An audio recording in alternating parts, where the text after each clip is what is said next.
Assalamualaikum warahmatullahi wabarakatuh. Bismillahirrahmanirrahim. Alhamdulillahi rabbil alamin. Wassalatu wassalamu ala ashrafil anbiya'i wal mursalin wa ala alihi wa sahbihi ajma'in.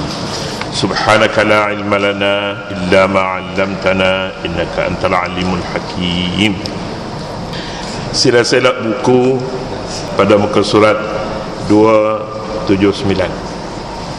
Sebelum ini ayat menyebutkan walladzina hum li furujihim hafizun, dan orang-orang yang menjaga, memelihara kehormatan nafsu kelaminnya. Ini untuk mengatasi masalah penyakit manusia, penyakit hati yang disebutnya amradul qulub, penyakit-penyakit hati. Jadi mulai daripada ayat illal musallin alladzina hum ala salatihim daimun walladzina fi amwalihim haqqun ma'lum lis-sa'il wal mahrum walladzina yusaddiquna biyaumiddin walladzina hum min 'adzab rabbihim mushfiqun inna 'adzaba rabbihim ghairu ma'mun. Kemudian walladzina hum li furujihim hafizun. Ini termasuk dalam perkara asas juga. Perkara asas, jaga kehormatan nafsu kelaminnya, furuj. Kemudiannya ada hadis yang kita akan baca pada pagi ini. Hadis ini mempunyai kaitan terus dengan alladzina hum li furujihim hafizun. Kita perlu kembali kepada perkara hafizun, memelihara ini daripada najis batin dan zahir. Dalam istilah orang sufi menyebutkan najis ini ada dua bahagian, najis lahir dan najis batin. Najis lahir ini jaga kesihatan alat kelamin, jaga. Kemudiannya najis batin pula ialah pemikiran mesti betul, cari saluran yang halal untuk memenuhi kehendak nafsu. Kemudian dalam hadisnya menyebutkan kutiba ala ibni adam nasibuhu minaz zina mudrikun dzalika la mahalata al-'ainani zinahuma an-nazar wal uzunani zinahuma al-istima' wal lisanu zinahu al-kalam wal yadu zinaha al-batshu wal rijlu zinaha al-khuta wal qalbu yahwa wa yatamanna wa yusaddiqu dzalika al-farju aw yukadzibuhu. Maksud hadis, setiap anak Adam dicatatkan hubungan dicatatkan habuannya pada dosa zina yang pasti berlaku dan tidak boleh dielakkan. Zina dua mata ialah melihat, zina dua telinga ialah mendengar, zina lidah ialah bercakap, zina tangan ialah memukul, zina kaki berjalan, zina hati ialah berangan-angan dan bercita-cita. Anggota kelaminlah yang melaksanakan zina atau membohongkannya.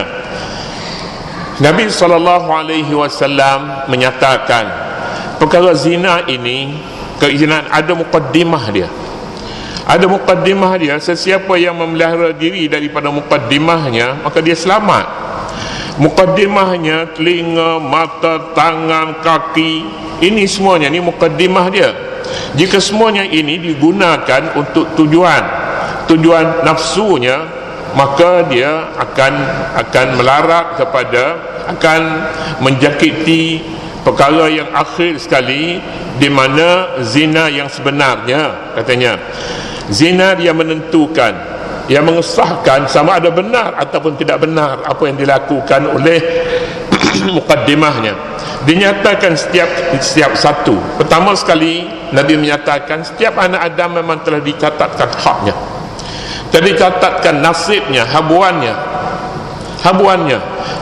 ini, habuan pada nafsunya telah dicatatkan. Pertama sekali dia kata al-ainani zinahuma an-nazar, dua mata zinanya zina mata bukan zina yang sebenar. Ini mukaddimahnya. Zinanya ialah an-nazaru, lihat. Islam melarang antara laki-laki dan perempuan melihat antara satu dengan lain, kecuali orang yang mahram. Lihat mak dia, tak apa. Lihat anak dia, mengapa tak boleh lihat anak kita? Mak tua, tak apa. Tapi lihat orang ajnabi, apa sebab lihat? Perhati ke dia. Sayyidina Ali pernah ditegur oleh Nabi SAW. Sayyidina Ali pernah ditegur, lakal ula wa laysat lakal akhirah. Lihat pandangan pertama itu hak anda, tapi berikutnya tidak lagi. Sekali tengok, okey, tak apa, cukup. Kemudian untuk nak tengok pula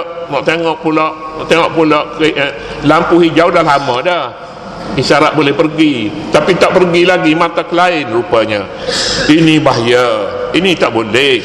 Zina ini akan membawa kepada tindakan-tindakan berikutnya yang lebih buruk lagi. Lebih buruk. Itu mata sangat mustahak dipelihara. Kemudiannya yang keduanya, wal uzunani, zina humal istima', dua mata pula. Zinanya ialah mendengar.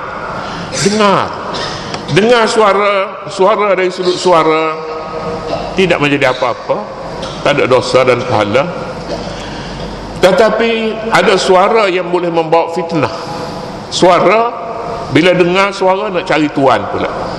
Cari tuan, tak pernah tengok tuannya, bayar tiket mahal pun tak apa, bayar masuk nak tengok. Ini yang salah. Tindakan susulan selepas daripada dengar itu. Jadi kalau begitu yang mendengar nyanyi satu perkara. Kemudian nafsu yang lahir hasil daripada mendengar suara seorang perempuan, itu satu perkara yang lain.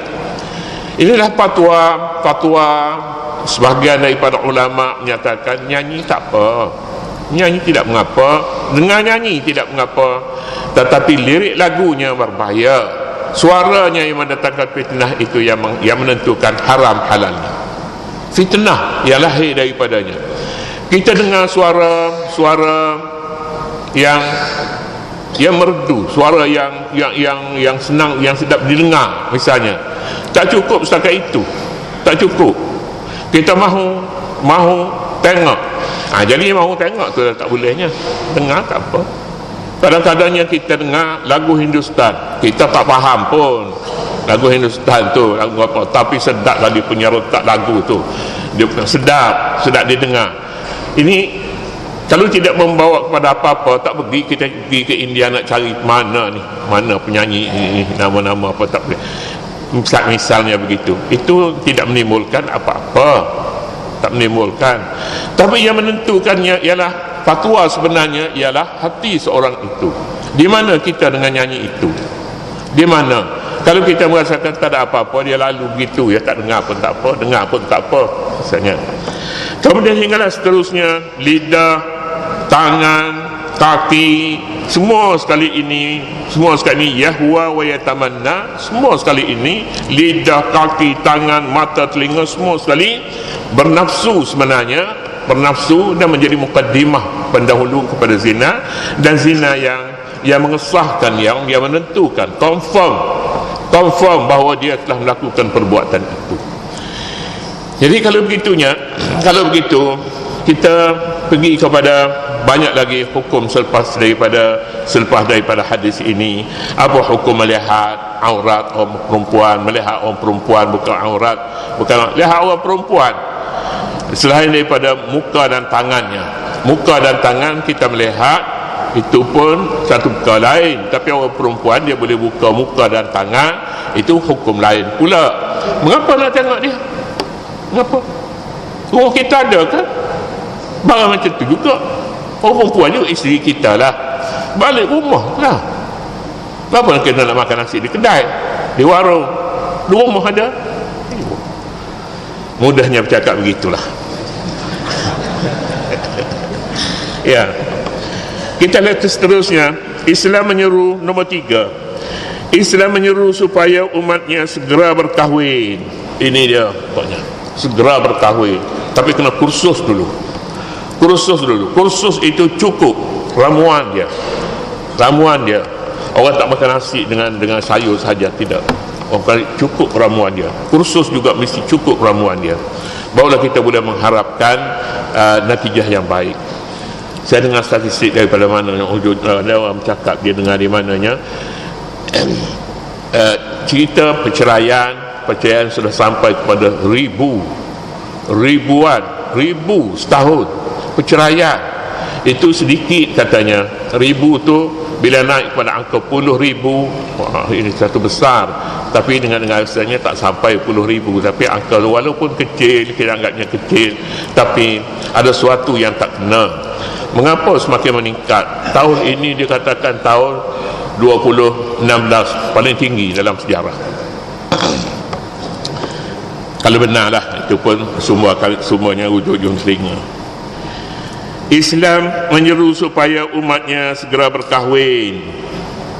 Dengan cara ini, naluri seks akan terurus dengan baik dan boleh diselesaikan dengan cara yang sah. Bercinta dan berkasih sayang antara lelaki dan perempuan yang ajnabi tidak diharuskan kecuali dalam kes-kes tertentu seperti ingin kahwin dan perlu dipertemukan terlebih dahulu dengan cara yang baik juga, seperti dengan disaksikan oleh keluarga dan mahramnya. Tapi beberapa tahun duduk berjalan, duduk berkasih, bila apa perkara ni berkasih sampai bertahun-tahun lamanya, sekali pergi bertemu cukup dah nak bincang hal apa, kahwin dulu bincang. Kerana Islam tidak harap sebenarnya kepada pihak-pihak yang berkenaan untuk mengawal nafsu mereka. Demikian juga sumber berita menyatakan kelahiran anak tanpa bapa, tak sedap juga sebut macam tu, anak di luar nikah begitu tinggi kadarnya, kerana masalah sulit untuk berkahwin, masalah kesusahan, masalah macam-macam masalah ini perlu diselesaikan. Antaranya beri kursus, tapi bukan segala-galanya pada kursus, tapi oleh kerana kursus ini orang tak mahu lama-lama, dia naknya satu hari saja, satu hari, pagi, petang, maka cukup, selesailah. Kalau tak bagi kursus macam mana, boleh kahwin juga. Itu yang masalah yang lebih besar. Tetapi masalah ada di mana-mana. Masalah tidak boleh dianggap bahawa itu penghalang, tapi yang lebih besar sekali ialah membekalkan persediaan kepahaman yang sebenar daripada perkahwinan. Yang keempat, Islam juga menyikat jalan-jalan yang membawa kepada pengurusan seks yang salah, seperti melepaskan pandangan mata. Ini urusan mengurus pandangan mata dengan cara yang salah, melepaskan pandangan mata dan pendengaran kepada wanita yang bukan mahram, bergaul bebas antara lelaki dan wanita, menonton filem locah dan sebagainya. Pengurusan nafsu dengan cara yang salah ini boleh mengakibatkan kerosakan besar kepada kesejahteraan masyarakat, kebersihan keturunan zuriat manusia. Islam mengutuk perbuatan zina, lalu melarang mendekatinya dan menyekat jalan-jalan yang membawa kepadanya, seperti dalam firman Allah ayat berikutnya, wala taqrabuz zina innahu kana fahishatan wa sa'a sabila, dan jangan kamu menghampiri zina, sesungguhnya zina keji dan seburuk-buruk jalan. Satu mazhab di dalam Islam ini nama dia mazhab Zahiri. Mazhab Zahiri dia tak pakai qiyas dia tak pakai. Bila qiyas dia tak pakai, dia rusaklah. Dalam hadis menyebutkan, contoh dulunya, la yabulanna ahadukum fil ma'id da'im alladhi la yajri summa yaghtasilu fihi. Jangan seorang kamu kencing di dalam air yang tidak berlari, kemudian dia mandi dalamnya. Jangan kencing dalam air yang tidak berlari, kemudian dia mandi dalamnya. itu jangan sama sekali. Tetapi kalau kencing dalam air yang tidak berlari, kemudian dia minum tidak mengapa, mandi tak boleh. Sebab hadis menyebutkan summa yaghtasilu fihi, kemudian dia mandi di dalamnya. Mazhab yang memakai zahir nas, zahir harfiah nas. Pakai harfiah nas artinya dia tak pakai qiyas. Ulama kita Syafi'i, Hanafi dan lain-lain lagi dia pakai qiyas. Kalau mandi tak boleh, minum lagi tak boleh. Itu masalahnya. Kita nak cari nas, mana ada nas yang mengatakan tak boleh minum? Tak ada nas. Yang ada dalam nasnya tak boleh mandi. Tak boleh mandi. Summa yaghtasilu fihi. Baik, dalam hadis, dalam ayat yang kita baca, wala taqrabuz zina, dan jangan kamu hampiri zina. Hampir tak boleh, zina tak apa. Bahaya betul, bahaya. Jadi kita kata hampir, jangan kau menghampiri zina. Zina lebih-lebih lagi kalau hampir pun tak boleh. Itu kiasnya, itu kias, bukan nasi, bukan harfiah. Harfiah hanya tidak menyebut ke itu dalam ayat ini. Jangan kamu hampiri. Islam keras, Islam larang keras perbuatan yang membinasakan ini, tetapi pada masa yang sama ia membuka seluas-luasnya pintu perkahwinan dengan cara yang sah dan halal. Islam membenarkan umatnya mengahwini 1, 2, 3 atau 4. Wah, sengaja dibilang macam tu. Jika mampu dan tidak menzalimi hak-hak wanita. Ingatlah, setiap kali anda bercita-cita untuk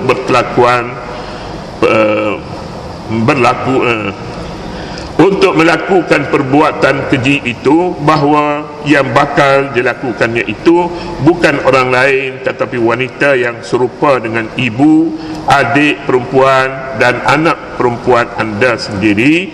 Ingat, dosa itu kemungkinan dibalas di dunia dan disambung pula di akhirat, kata penyair. Jadi bagi mereka yang melakukan perbuatan zina, harus dia fikir bahawa rakan kongsinya itu bukan orang lain, seorang wanita yang sama dengan ibunya, sama dengan anak perempuannya, sama dengan kaum keluarganya. Jadi mengapa kalau dia tidak sedia melakukan terhadap orang yang dekat dengannya, maka mengapa dia boleh melakukan yang sama terhadap orang lain? Ini jalan untuk seorang berfikir, katanya. Dan ada syair itu, dia ada kaitan dengan apa yang kita bicarakan. Kita akan sambung dari ini. Wallahu subhanahu wa ta'ala a'lam.